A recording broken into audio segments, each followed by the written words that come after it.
وہ خاتون جو فرانس میں چہرہ ننگا رکھے گی اس کو 150 یورو فائن ہوگا، اور فرانس دنیا کا وہ منحوس ترین ملک ہے، بدبخت ترین ملک ہے سروئے زمین پر، جس نے سب سے پہلے حجاب پر پابندی لگائی تھی۔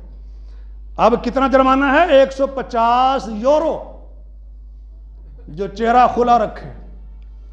ان اللہ علی کل شیء قدیر۔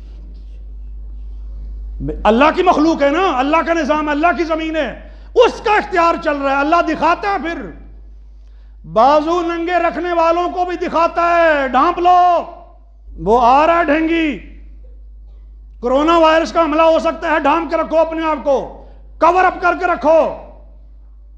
کرونا وائرس سے ڈر جائیں گے، ڈھینگی سے ڈر جائیں گے، کیڑے مکوڑوں سے ڈر جائیں گے، اور آخرت سے نہیں ڈرتے ہیں کہ اللہ کے حضور پیش ہونا ہے اور مالک نے کہنا ہے کہ میں نے تمہیں اپنے رسول کے ذریعے سے مومنہ عورتوں حکم دیا تھا یدنین علیہن من جلابیبہن، کہ اپنے اوپر سے اپنی چادروں کے پلو ڈال لیا کرو۔ وہ تمہیں یاد نہیں آیا؟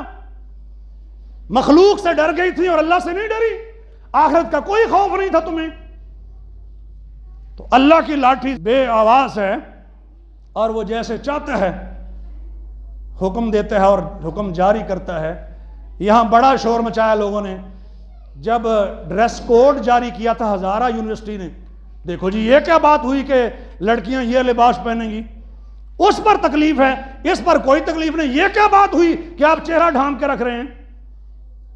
مچھر سے ڈر کے، وائرس سے ڈر کے تو چہرہ ڈھانپ سکتے ہیں، اور آخر سے ڈر کے کوئی چہرہ ڈھانپے تو یہ کیا بات ہوئی جی؟ آزادی کے خلاف ہے؟ یہ آزادی کے خلاف نہیں ہے کہ ایک آدمی نہیں پہننا چاہتا، آپ کیوں پہنا رہے ہیں اس کو، کیوں فائن کر رہے ہیں؟